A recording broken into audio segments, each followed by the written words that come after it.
Assalamualaikum warahmatullahi wabarakatuh. Salam sejahtera bagi kita semua. Sebelumnya perkenalkan, nama saya Vega Septiana Putri, NIM D11211510115. Pada kesempatan kali ini, saya ingin mengucapkan terima kasih kepada Ibu Rinjani Rati Rakasiwi STMT dan Ibu Sri Rezeki SSI MSC selaku dosen pembimbing, serta kepada Ibu Marcelina STMSC dan Ibu Wivinadia Ivontianti SSI MON selaku dosen penguji yang saya hormati, yang telah meluangkan waktunya untuk menonton video presentasi sidang tugas akhir saya dengan judul Prarancangan Pabrik Pulp dari Tandan Kosong Kelapa Sawit dengan proses organosolv kapasitas 75.000 ton per tahun. Selanjutnya, yang melatar belakangi pendirian pabrik ini yaitu berdasarkan Asosiasi Pulp Kertas Indonesia atau APKI, kebutuhan kertas meningkat setiap tahunnya. Seperti yang dapat dilihat pada gambar 1, untuk konsumsi pulp, yang merupakan bahan baku utama pembuatan kertas, juga turut meningkat. Dengan pabrik pulp dan kertas terbesar di Indonesia dapat dilihat pada tabel 1. Adapun pulp atau bubur kertas merupakan bahan baku utama pembuatan kertas yang berasal dari kayu atau non-kayu berserat. Selain digunakan sebagai bahan utama pembuatan kertas, juga dapat digunakan untuk barang selain kertas seperti kemasan makanan, tisu, pembalut, dan lain-lain. Namun, keterbatasan sumber kayu yang semakin lama semakin berkurang membuat beberapa industri memproduksi pulp menggunakan berbagai jenis tanaman non-kayu. Salah satunya yaitu tandan kosong kelapa sawit atau TKKS. TKKS merupakan salah satu limbah padat industri terbesar di Indonesia yang memiliki selulosa yang tinggi dan kadar lignin yang rendah dari tanaman non-kayu lain, sehingga dapat dijadikan sebagai bahan baku pembuatan pulp. Oleh karena itu, didirikanlah pabrik pulp yang diharapkan dapat memenuhi kebutuhan pulp di Indonesia dan meningkatkan nilai ekonomi dari TKKS. Untuk produk dan kegunaan dari pabrik ini, yaitu produk yang dihasilkan adalah unbleached pulp atau bubur kertas yang dapat digunakan untuk bahan utama pembuatan kertas dan barang lain dari kertas seperti popok bayi, pembalut, tisu, kemasan makanan, kardus, dan lain-lain. Dalam menentukan kapasitas pabrik, dapat ditinjau dari ketersediaan bahan baku, analisis data impor, ekspor, dan produksi pulp, proyeksi kebutuhan pasar hingga tahun didirikan pabrik yaitu 2025, sehingga dapat ditentukan kapasitas produksi. Untuk ketersediaan bahan baku pabrik pulp, yaitu TKKS, sangat melimpah di Indonesia, khususnya Kalimantan Barat, yang banyak pabrik CPO di Kalimantan Barat, sehingga memadai untuk digunakan sebagai bahan baku pabrik ini. Sedangkan untuk analisis data impor, ekspor, dan produksi pulp dapat dilihat pada tabel 2 yang menunjukkan peningkatan setiap tahunnya. Hal ini menunjukkan bahwa prospek industri pulp ini cukup baik ke depannya. Sehingga diperolehlah proyeksi kebutuhan pulp hingga tahun 2025 dari data tabel 2 ini. Dari proyeksi ini dilakukan metode regresi linear dengan persamaan garis lurus sehingga diperoleh kebutuhan pulp pada tahun 2025 sebesar 145.308 ton per tahun. Dengan mempertimbangkan adanya pabrik pulp yang ada dan masih beroperasi, serta jumlah bahan baku yang tersedia, maka kapasitas pabrik baru yang akan beroperasi ini diambil sebesar 50% dari total peluang pasar yang ada, yaitu sebesar 75.000 ton per tahun. Untuk gross profit margin atau GPM-nya, keuntungan kasar, untuk harga tandan kosong kelapa sawit sebesar Rp250 per kilogram, dengan harga produknya pulp non-wood seharga Rp28.362 per kilogram, dengan yield 0,47 atau 47%, sehingga diperoleh GPM-nya sebesar Rp13.203 per kilogram. Untuk lokasi pabrik pulp ini direncanakan akan didirikan di Sungai Batu, Kecamatan Kapuas, Kabupaten Sanggau, Kalimantan Barat. Adapun alasan pemilihan lokasi di sini ditinjau dari beberapa faktor, yaitu yang pertama, lokasi pendirian pabrik merupakan kawasan yang telah memiliki sarana pelabuhan dan pengangkutan darat, sehingga mempermudah mobilitas pengangkutan bahan baku maupun pemasaran produk. Yang kedua, untuk bahan baku diambil dari PTPN 8 Kebun Riba Belian yang berada di Sanggau. Yang ketiga, kebutuhan air diperoleh dari Sungai Kapuas yang letaknya dekat dengan lokasi pabrik yang akan didirikan. Yang keempat, listrik disuplai dari PLTU Sungai Batu yang ada di Sanggau. Dan yang kelima, pemilihan lokasi pabrik telah ditetapkan pemerintah menjadi wilayah industri. Untuk pemilihan proses, pada pabrik ini dipilih proses alsel, yaitu campuran metanol air, yang merupakan proses pembuatan pulp dengan bahan cairan pemasak yang berupa campuran alkohol. Proses ini sering digunakan untuk pembuatan pulp dengan bahan baku tanaman non-kayu pada pabrik ini yaitu TKKS. Proses ini memiliki kelebihan menghasilkan pulp lebih putih dari proses mekanik, cairan pemasak mudah didapat, dan biaya produksi lebih murah dari proses kimia lainnya. Untuk langkah proses, secara garis besar terdiri dari 3 tahap, yaitu persiapan bahan baku, proses pemasakan, dan proses pembentukan lembaran. Selanjutnya saya akan menjelaskan diagram alir proses pembuatan pulp dari TKKS. Pada tahap persiapan bahan baku, untuk TKKS dimulai dari gudang penyimpanan hingga ke silo, kemudian untuk cairan pemasak dimulai dari tangki penyimpanan hingga ke mixer. Pada tahap pemasakan dan pemisahan terjadi di tangki pemasak hingga ke washer. Sedangkan untuk tahap pembentukan lembaran pulp terjadi di pulp sheet mesin hingga diperolehlah produk berupa pulp roll yang disimpan di gudang produk. Selanjutnya untuk persiapan bahan baku TKKS dari gudang penyimpanan diangkut menggunakan bucket elevator menuju ke chipper atau crusher. Pada crusher terjadi pemotongan atau pengecilan ukuran bongkahan TKKS menjadi chip atau serpihan TKKS. Chip ini kemudian diayak menggunakan vibratory screening sehingga terpisah antara chip TKKS dan pengotor. Pengotornya akan ditampung di tangki solid waste dan kemudian untuk chip TKKS yang lolos screening akan diangkut menggunakan elevator menuju ke silo sebagai tempat penampungan sementara. Pada elevator terdapat speed controller sebagai pengontrol kecepatan elevator dan flow control sebagai pengatur kecepatan arus masuk chip TKKS ke tangki pemasak agar sesuai dengan perbandingan yang diinginkan. Selanjutnya untuk persiapan cairan pemasak, di mana metanol dan air dari tangki penyimpanan akan dipompakan menuju mixer atau M01. Pada mixer ini terjadi pengenceran konsentrasi metanol dari 70% menjadi 50%. Campuran metanol air ini kemudian dipompakan menuju HE1 untuk dipanaskan hingga suhunya menjadi 75 derajat Celcius dan selanjutnya akan diteruskan ke tangki pemasak. Selanjutnya yaitu proses pemasakan. Chip TKKS dari silo akan dimasak menggunakan cairan pemasak metanol keluaran HE1 dengan perbandingan cairan pemasak dan chip TKKS sebanyak 2:1 dengan konsentrasi metanol 50%. Proses pemasakan terjadi di tangki pemasak atau T02 selama 90 menit dengan suhu 165 derajat Celcius. Proses pemasakan ini berguna untuk memisahkan selulosa dari zat-zat lainnya. Keluaran dari tangki pemasak berupa pulp atau bubur kertas yang akan dipompakan menuju HE1.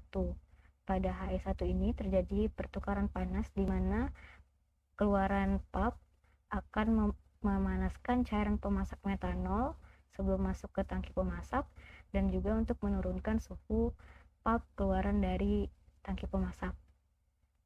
Keluaran dari HE1 kemudian pulp dipompakan menuju filter atau F01. Pada F01 ini terjadi pemisahan atau penyaringan antara pulp dan cairan pemasak. Cairan pemasak dan pengotor lainnya akan diteruskan ke unit pengolahan limbah, sedangkan pulp akan dipompakan untuk proses selanjutnya, yaitu delignifikasi oksigen. Proses delignifikasi menggunakan larutan alkali berupa NaOH dan oksigen. Untuk larutan NaOH, di mana NaOH dari tangki penyimpanan akan dipompakan dengan air menuju mixer atau M02. Pada mixer, terjadi pengenceran larutan NaOH dari konsentrasi 25% menjadi 5%. Pada proses ini terjadi secara eksotermis, sehingga suhu keluaran dari mixer 2 yaitu 43 derajat Celcius. Selanjutnya, larutan NaOH ini akan dipompakan menuju tangki delignifikasi oksigen. Pulp yang telah dilakukan pemisahan di F01 selanjutnya dilakukan proses delignifikasi oksigen di T03 menggunakan NaOH dan oksigen. Proses ini terjadi selama 90 menit pada suhu 90 derajat Celcius. Proses delignifikasi bertujuan untuk mengurangi kadar lignin yang ada pada pulp sehingga dihasilkan pulp yang lebih putih. Keluaran dari T03 berupa oksigen yang kemudian diteruskan ke blower sebagai media pemanas di dryer. Kemudian untuk pulp akan diteruskan ke washer untuk dilakukan proses pencucian. Proses pencucian dilakukan menggunakan air yang bertujuan untuk memisahkan cairan pemasak dan pengotor yang ada, sehingga cairan pemasak kemudian diteruskan di unit pengolahan limbah, sedangkan pulp akan dilakukan ke proses selanjutnya untuk dibuat menjadi lembaran pulp. Pulp yang telah dicuci selanjutnya dibentuk menjadi lembaran pulp di PSM01 atau pulp sheet mesin. Pada proses ini, pulp yang awalnya berbentuk slari dibentuk menjadi lembaran pulp dan cairannya akan terbuang di unit pengolahan limbah. Kemudian padatan berupa lembaran pulp akan diteruskan menuju mesin press melewati belt conveyor. Di mesin press ini, lembaran pulp akan dipres atau ditekan hingga cairannya keluar dan diteruskan di unit pengolahan limbah. Sedangkan lembaran pulp akan dikeringkan di unit dryer. Di dryer menggunakan fluida pemanas berupa udara keluaran tangki delignifikasi, sehingga pulp akan kering dan kadar airnya berubah menjadi 6%. Pulp yang telah kering kemudian melewati cooling conveyor untuk mendinginkan lembaran pulpnya. Lembaran pulp kemudian diangkut menuju gudang produk berbentuk pulp roll. Pada pabrik ini dilakukan pemanfaatan panas di HE1, HE2, dan HE3. Untuk HE1 terjadi pertukaran panas antara pulp keluaran tangki pemasak dan cairan pemasak metanol sebelum masuk ke tangki pemasak. Yang menjadi fluida panasnya yaitu pulp keluaran tangki pemasak, sehingga metanol suhunya naik dari 30 derajat Celcius menjadi 75 derajat Celcius. Sedangkan pulp keluaran tangki pemasak suhunya turun dari 165 derajat Celcius menjadi 131 derajat Celcius. Untuk HE2 terjadi pertukaran panas antara larutan NaOH keluaran mixer 2 menuju tangki delignifikasi dengan limbah cair keluaran washer PSM01 dan mesin press, di mana fluida pemanasnya yaitu limbah cair sedang yang berfungsi untuk memanaskan larutan NaOH, sehingga larutan NaOH naik suhunya dari 43 derajat Celcius menjadi 78 derajat Celcius yang masuk ke tangki delignifikasi. Sedangkan limbah cair suhunya turun dari 90 derajat Celcius menjadi 75 derajat Celcius yang selanjutnya diteruskan ke unit pengolahan limbah. Sedangkan untuk HE3 terjadi pertukaran panas antara udara yang masuk ke tangki delignifikasi dengan udara keluaran dryer, di mana fluida pemanasnya berupa udara keluaran dryer yang berfungsi untuk memanaskan udara yang masuk ke tangki delignifikasi, sehingga Udara masuk delignifikasi awalnya 30 Celcius menjadi 33 derajat Celcius, sedangkan suhu udara keluaran dryer dari 109 derajat Celcius menjadi 89 derajat Celcius. Untuk tata letak pabrik secara garis besar dibagi menjadi beberapa daerah utama, yaitu sebagai berikut. Untuk daerah administrasi atau perkantoran, daerah proses, daerah utilitas, daerah laboratorium dan ruang kontrol, daerah gudang dan bengkel, kemudian daerah penyimpanan bahan baku dan produk, serta daerah fasilitas umum. Untuk struktur organisasi dari pabrik ini memiliki bentuk perseroan terbatas atau PT dengan lapangan usaha, industri pulp atau bubur kertas, dan status pekerjaannya perusahaan terbuka. Pada pabrik pulp ini diwenangi oleh direktur utama yang membawahi 3 direktur bagian. Masing-masing direktur ini membawahi 2 kepala bagian, dan kepala bagian mewenangi kasih-kasih. Di bawah kasih ada karyawan shift dan non-shift. Untuk total tenaga kerja pada pabrik ini berjumlah 123 orang. Utilitas untuk kebutuhan air, untuk air proses, mixer metanol, mixer NaOH, dan washer, itu untuk total kebutuhan air proses ketiga ini yaitu sebesar 102.812 kg per jam. Ditambah dengan air umpan boiler dan air sanitasi sehingga diperoleh total kebutuhan air sungai yang dipakai sebesar 113.880 kg per jam. Sumber air yang dipakai yaitu dari Sungai Kapuas. Untuk kebutuhan steam untuk dipakai di tangki pemasakan dan tangki delignifikasi dengan total kebutuhan steam sebanyak 99.489 kg per jam dengan kebutuhan listrik sebesar 350 kW yang disuplai dari PLTU Sungai Batu. Dilakukan evaluasi ekonomi untuk pabrik ini, diperoleh hasil perhitungan untuk total capital investment atau biaya modal keseluruhan sebesar 299.983.516.125 rupiah, dan total production cost atau biaya produksi keseluruhan sebesar 1.439.936.242.451 rupiah, dengan sales atau penjualan per tahun sebesar 2.127.150.000.000 rupiah. Dari hasil perhitungan ini diperoleh feasibility analysis atau analisis kelayakan untuk melihat apakah pabrik layak didirikan. Untuk return on investment atau ROI sebesar 69%. Hal ini merupakan laju keuntungan per tahun yang dapat mengembalikan modal yang diinvestasikan, di mana suatu proyek semakin cepat ROI-nya maka semakin baik. Kemudian untuk payout period yaitu selama 1,2 tahun yang merupakan jangka waktu yang dibutuhkan perusahaan untuk mengembalikan modal yang diinvestasikan berdasarkan keuntungan yang diperoleh. Kemudian untuk profit margin on sales atau POS merupakan kemampuan perusahaan untuk memperoleh keuntungan dari penjualan yang dihasilkan. POS sebelum pajak sebesar 34% dan sesudah pajak yaitu 26%.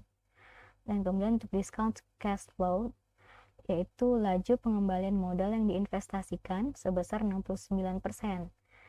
Di mana semakin laju pengembalian modal maka semakin menarik bagi investor. Dan net present worth merupakan selisih antara nilai saat ini atau present value dengan modal yang diinvestasikan yaitu sebesar 256.267.216 rupiah, dan break even point atau titik impas dari perusahaan ini yaitu pada produksi 34%, yang menandakan pabrik tidak mengalami kerugian ataupun keuntungan pada titik ini. Dari analisis kelayakan ini menandakan bahwa pabrik ini layak untuk didirikan. Selanjutnya untuk kesimpulan, pabrik beroperasi selama 330 hari per tahun dengan sistem operasi kontinu selama 24 jam per hari dan kapasitas pabrik sebesar 75.000 ton per tahun. Yang kedua, bahan baku TKKS yang digunakan sesuai kapasitas pabrik ini yaitu sebesar 20.440 kg per jam. Ketiga, pabrik akan didirikan pada tahun 2025 yang berlokasi di Desa Sungai Batu, Sanggau, Kalimantan Barat dengan luas pabrik sebesar 13.280 meter persegi atau seluas 1,3 hektar. Keempat, bentuk badan usaha adalah perseroan terbatas atau PT dengan jumlah tenaga kerja sebanyak 123 orang. Untuk evaluasi ekonomi, TCI-nya 290 miliar rupiah, TPC-nya 1,4 triliun, dan sales atau penjualan sebesar 2,1 triliun. Dengan visibility analysis, ROI 69%, PP 1,2 tahun, POS sebelum pajak 34%, sesudah pajak 26%, DCF 69%, NPW 256 juta, dan BEP-nya pada produksi 34%. Sekian dan terima kasih. Mohon maaf apabila ada salah kata maupun penyampaian. Wassalamualaikum warahmatullahi wabarakatuh.